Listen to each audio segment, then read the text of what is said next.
চট্টগ্রামের পতেঙ্গায় কর্ণফুলী নদীতে বাংলাদেশ বিমান বাহিনীর একটি প্রশিক্ষণ যুদ্ধ বিমান বিধ্বস্ত হয়ে স্কোয়াড্রন লিডার মোহাম্মদ আসিম জাওয়াদ মারা গেছেন। আহত আরেক pilot wing commander Mohammad Sohan Hasan হাসপাতালে চিকিৎসাধীন। এ ঘটনায় শোক প্রকাশ করেছেন প্রধানমন্ত্রী শেখ হাসিনা। বৃহস্পতিবার রাত 10টার দিকে কর্ণফুলী নদীর তলদেশ থেকে বিধ্বস্ত বিমানটিকে উদ্ধার করা হয়েছে।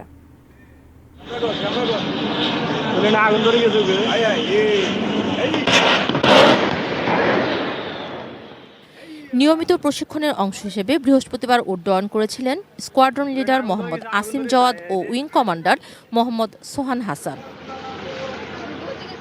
উড্ডয়ন শেষে ফেরার সময় পতেঙ্গা এলাকায় বোট ক্লাবের ওপর ইয়াক 130 ট্রেনিং ফাইটারটিতে আগুন ধরে যায়। বৃহস্পতিবার আন্তঃবাহিনী জনসংযোগ পরিদপ্তর আইএসপিআর এর পাঠানো এক সংবাদ বিজ্ঞপ্তিতে বলা হয়, প্রশিক্ষণ বিমানটিতে আগুন ধরে যাওয়ার পর বড় ধরনের ক্ষতি এড়াতে দুই বৈমানিক অত্যন্ত সাহসিকতা ও দক্ষতার সঙ্গে জ্বলন্ত বিমানটিকে বিমানবন্দরের কাছে ঘনবসতিপূর্ণ এলাকা থেকে সরিয়ে জনবিরল এলাকায় নিয়ে যান। কর্ণফুলীর মোহনায় তারা প্যারাশুট দিয়ে বিমান থেকে নদীতে অবতরণ করেন।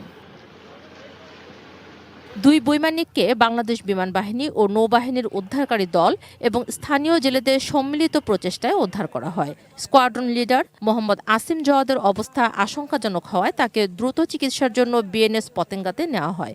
এ সময় কর্তব্যরত চিকিৎসক তাকে মৃত ঘোষণা করেন। এদিকে আসিম জাওয়াদের গ্রামের বাড়ি মানিকগঞ্জে বিরাজ করছে শোকাবহ পরিবেশ। দুর্ঘটনার কারণ অনুসন্ধানে তদন্ত কমিটি গঠন করেছে বিমান বাহিনী। Mirza Monalisa, desk report, ATN news.